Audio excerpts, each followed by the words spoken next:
Hey guys, how are you going? So I found it necessary to build a current limited AC power supply, which you can see here. I made it out of some scrap material that I found in my workshop, some high density fiberboard with melamine on it or whatever you call that stuff. And I had a small isolation transformer laying around, which is this one here. I will be purchasing a bigger one. This one is 300 watts, but I might replace that with 500 watts or whatever I can find. And some light bulbs and some receptacles and some switches.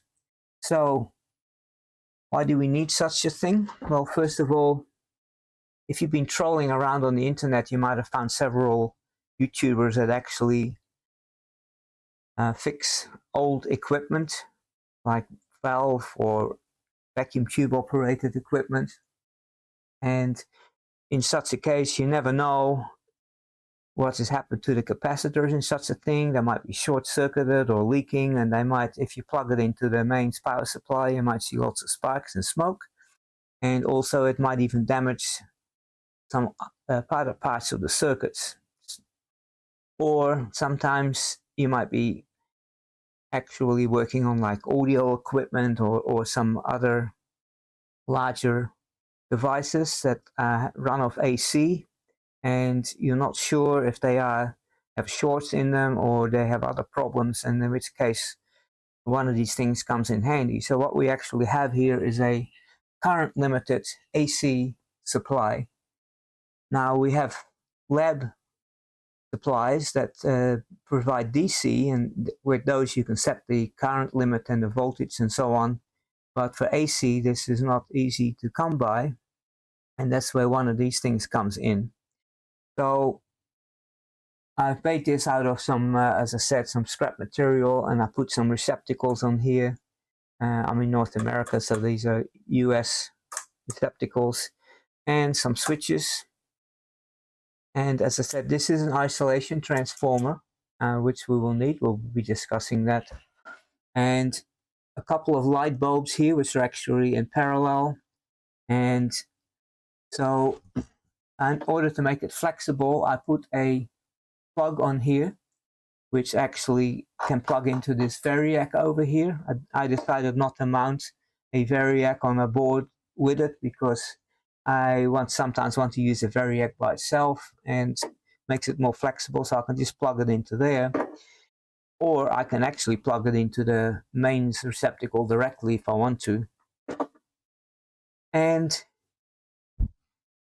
I put in, so this receptacle here, which is a little bit hard to see from the angle, but it is similar to that one, but that is directly connected to this cable here. So I can actually connect other devices to directly to AC if I wanted to. Then we have a receptacle here for AC out, and also a couple of banana plugs. So, and this is actually ground, and we'll be talking about that. I will look at the circuit in a minute. And I also put in here a DC, high voltage DC. It is basically just a rectifier and a capacitor and a fuse, if you like. So I've been playing with some, I'm going to be doing some more work on playing with some valve circuits. You can see my little board here with some vacuum tube on it. And I need high voltages for those. So this thing will provide up to a couple of 100 volts, 179 or something like that at a pinch. And so that makes it a little bit more flexible. And inside there's just a bridge rectifier, as I said, and a capacitor and one of those PPTC fuses that actually limits the current to 3 amps. This is a 300 watt isolation transformer. I will probably end up buying a bigger one, maybe 500 watts or something like that in future, but this is what I had laying around, and it's actually has a socket on it that you can plug something into. So I have decided not to wire it directly, because sometimes I might just want to plug something in there and bypass the circuit there, I don't know. So I've just got it plugged in.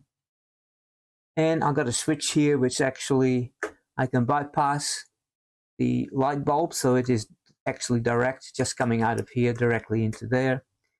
And of course there is an on and an off switch here.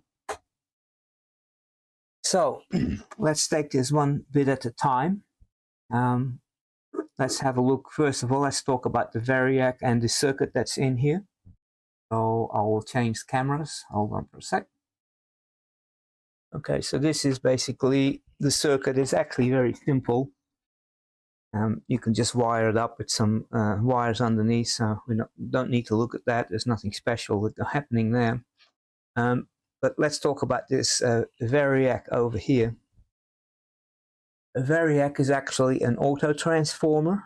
Unlike this isolation transformer here that has a primary and a secondary winding, there's just one winding and it's on a big toroidal core. And you will find out that the live or active is connected there and the neutral will be connected at the bottom, but it has a few extra windings. So therefore you can actually adjust this. There's like the top of the toroidal core, they tend to grind the insulation of the wires, and there'll be a feeler there that actually slides across the entire toroidal core from one end to the other. If you're on this end, of course, you've got 0 volts coming out, and if you're on this end, because there's a few extra windings there and it works as an auto transformer, you'll get a higher voltage than what the actual line voltage is. So you might get 120 volts coming in, but you might get 135 volts coming out or something like that. That's how these things work. However, there's also, of course, a ground, which we don't want to deal with until I did put the receptacle here. I connected that ground to that in case you need it. But the thing is, what they do when the power comes into your distribution panel, they connect the one of the lines that comes into your house, and both of them are actually live until it comes to your distribution panel, because in the street, maybe on a pole or underneath in one of those green boxes in your neighborhood, there'd be a big transformer similar to what this is, and in will come maybe even 15,000 volts or something like that, or thousands of volts, and out comes, actually it's a center tap thing with 240 volts coming out of it, but they use 1/2 for 120 volts, and then they connect one of the input lines to ground, and they call that neutral.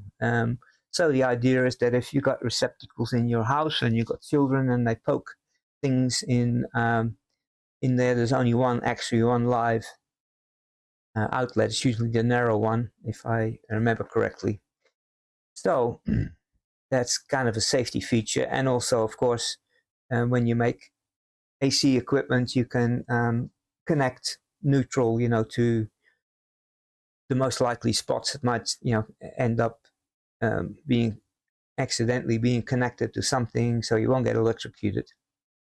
In any case, but that is a problem, because neutral being connected actually to ground means that some test equipment, like I have several pieces of test equipment here that actually the ground on like an oscilloscope, a couple of oscilloscopes, and some other equipment where the actual ground on the equipment is actually connected to ground as well.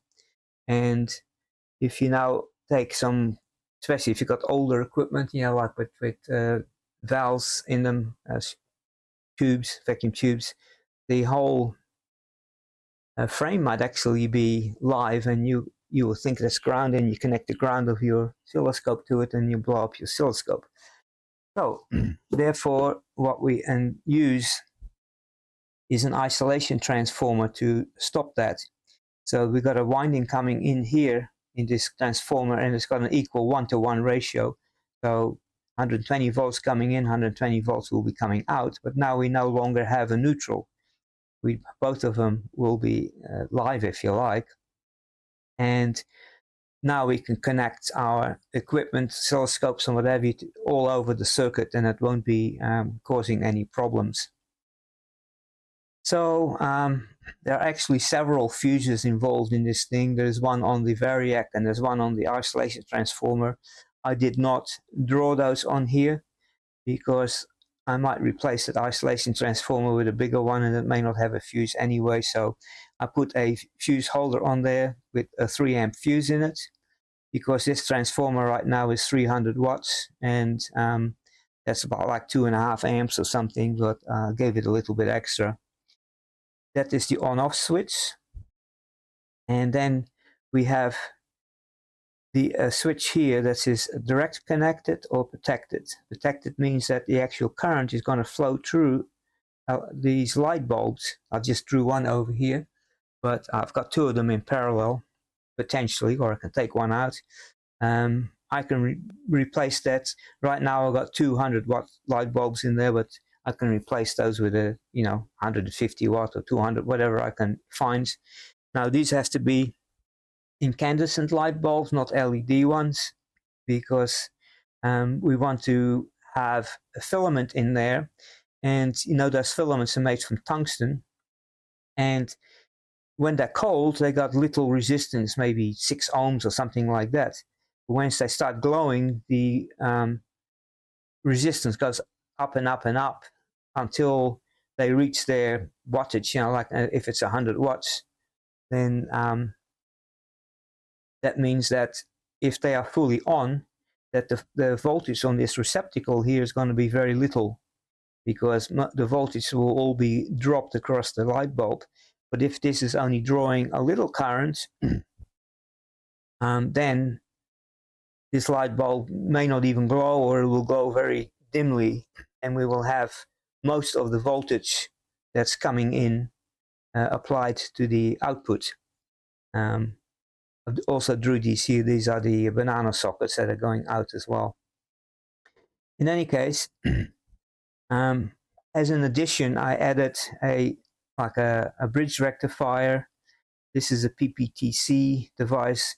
It has very little resistance until it starts to draw 3 amps. Then the resistance will go so high that it will actually drop. It's like a fuse. It won't allow any more current to go through. And then when it cools down, it actually heats up. Then when it cools down, it'll be connected again. So it's like an automatically resettable fuse, if you like. And then I got a big electrolytic capacitor here. The one I had laying around was 100 microfarads at 450 volts. And I put a resistor across the output there in case I turn the thing off, and those capacitors can retain a voltage for many days, especially if they're good ones and they got very low leakage, and you could touch that thing and you can get zapped. So there's a high resistor there. It'll take maybe 10 minutes or something like that to discharge this capacitor for safety reasons. Okay, so that's all we've got, and so it is fairly simple. So what we in actual fact have is a current limited supply because of the light bulbs here. Now in the past I've connected these things up, from the Variac to just with wires and things, and it's not really safe, with crocodile clips and things. Just occasionally, not that often that I really need to use this thing, but once I need it, then I have it now, so I can use it to test stuff. Now, this Variac, as I said, you can reduce the voltage to next to nothing or lower voltage, and at times that might be useful. For a start, I can actually, maybe I set that to 30 volts and I might, or 20 volts or 10 volts, and I might get 12 volts DC out here. Could be useful at some stage. This is actually it'll behave like a linear supply. It's not switch mode, and with the big capacitor there, it should have quite nice clean voltage there as well. most of the lab band supplies now are switched mode supplies, and they tend to have noise on them. So if that's important, then this might be useful for me as well. And then, of course, we have a lower voltage here. And occasionally, that's what you want to do with when I'm testing different circuits. You might want lower voltages and whatever. Okay, so let's have a look how it works. All right, so I've got this connected over here. That's one of the reasons I put those banana sockets there, so I can actually put a multimeter. I've got an El Cheapo one here, which is good enough for that. To measure the output voltage, right now it is very little. It is turned on, but the variac is actually set to 0 volts. And let's set it to like about 10 volts. So we got 11.4 volts coming out now. So it is coming through this cord, going into the AC, going through the isolation transformer. And I've actually temporarily plugged an extra lead into that so I can put a current meter on it. So we can see at what rate it starts triggering. In any case, if I hit bypass, you will see there's very little difference. None of the voltage is being dropped by anything because we got no load on there at all. And if we turn this thing to DC voltage, let's put it on to 200 for now. We should find a DC voltage here. That is the so we got 15 volts, and that follows the rule that if you're using AC, it is actually RMS, root mean square. So you can take the RMS voltage and multiply by 1.414, and you'll get the actual output voltage. So we will always get more DC voltage out than what the AC voltage going in is. And if I now increase the voltage,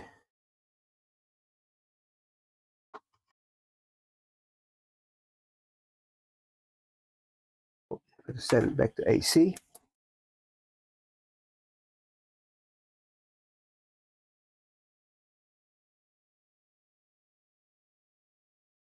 So let's set it to 120.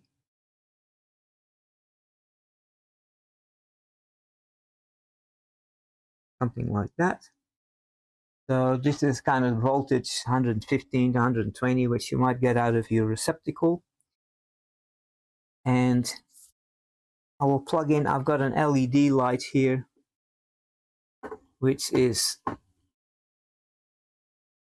probably draws maybe 12 watts or something, I'm not quite sure.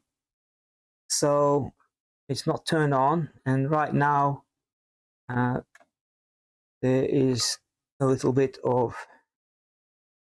leakage there, I guess, 12 milliamps. And then if I turn the light on, okay, now it is 108.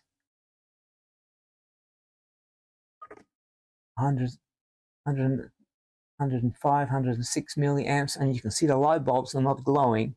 So the current running through those two filaments, if I remove one light bulb, it might actually show a little bit of a glow, but anyways, I got two on there for purpose. And at 100 millivolts, at 120 volts, yeah, that's like 12 watts. 0.1 times 120, you end up at 12. Now, if I turn the light off and I remove it altogether, and I will plug in, I have a 300 watt, which is supposed to be the limit of this thing. This is like a heating device for heat gun or shrink wrap tubing, and I'll plug that in. That currently with that isolation transformer is going to be close to the limit.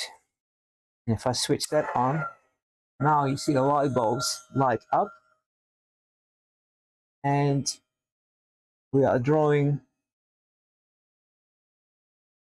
a tad over about an amp, and you see the voltage there, it's gone down to 56.6 volts. So if we had something plugged in that's only should be drawing maybe 100 watts or something like that, but it is drawing a great deal more, then this thing is going to lower the voltage and protect it, and that's how these things work. So that is working, and as I said, I might update this thing to about a 500 watt transformer, and then I can put higher wattage bulbs in there as well and make it work for higher current. Okay, so now let's unplug this. Boy, it's tight. And I'll plug it in directly again because we don't need the current meter right now. And we have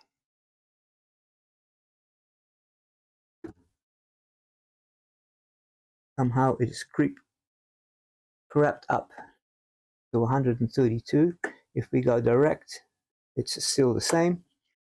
And if I turn the variac all the way up now,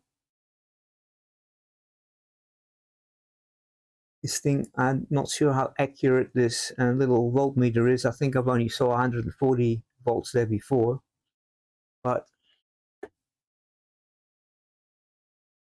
yeah, that doesn't make any sense. Let me get a better multimeter here, because that's okay. Yeah, that's more like it. That's what I was expecting. 145.5 volts. When, as I said, with the auto transformer, they got extra windings on there, so they can increase the. You can actually increase the voltage from what you put in. If I now put it on bypass, it still shows the same because it's not going through here, but that's okay. All right. Then the highest voltage that I can therefore get on the DC, let's change this to DC first.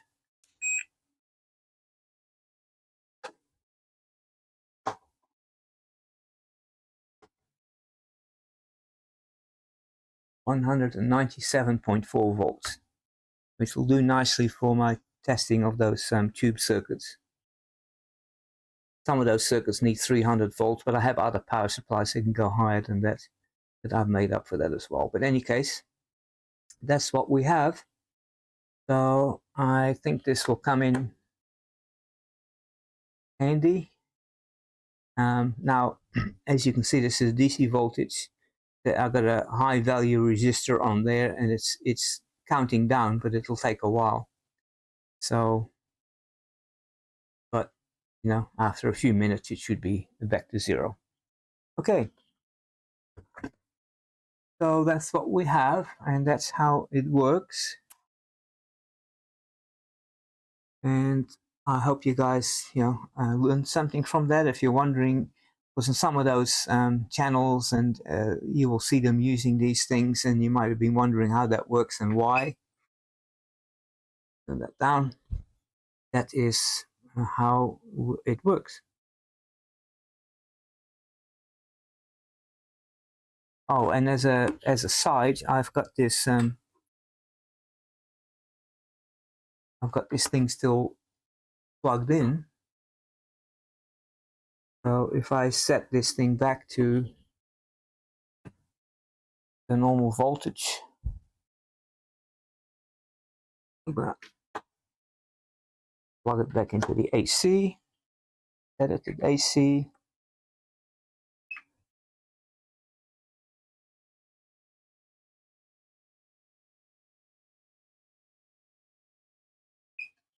Oh, helps if I turn it on too.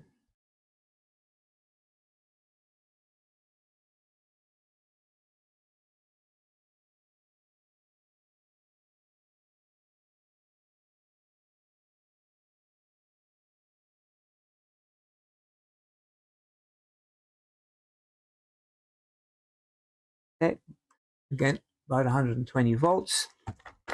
And as I said, when I turn this thing on, the light bulbs come on, but if I bypass it, now it starts running at full speed. And you'll have full voltage. But when it is protected, it drops the voltage. You can hear the sound going lower.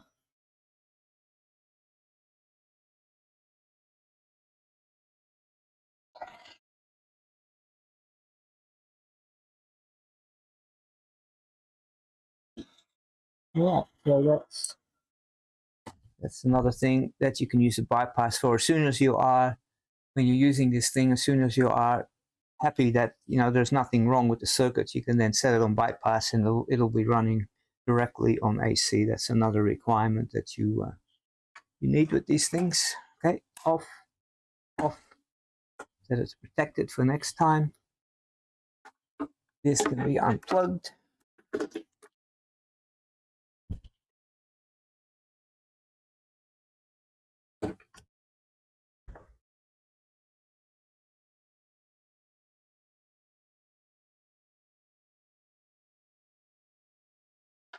And when it comes to discharging stuff, I've got this thing here that I would use on circuits. It's actually a discharger. You can put it, and you see the little light comes on, and now it'll discharge that capacitor a lot quicker. You're working on high voltage equipment, and they got capacitors, including switch mode power supplies for computers. Actually, that's where this thing come in handy as well. You got a faulty switch mode power supply, you might plug it into here and see, if it's not drawing more current than when you're expecting. In any case, see, now the light is off, so now it's completely discharged. It would take a lot longer just with that resistor I put in there. Okay, so that's it. As I said, I hope that was informative. So you're wondering where one of these things is used for, if you see other people using similar things. And that's all I've got for now. Don't forget to like and subscribe and all that kind of stuff. And then I will see you guys later.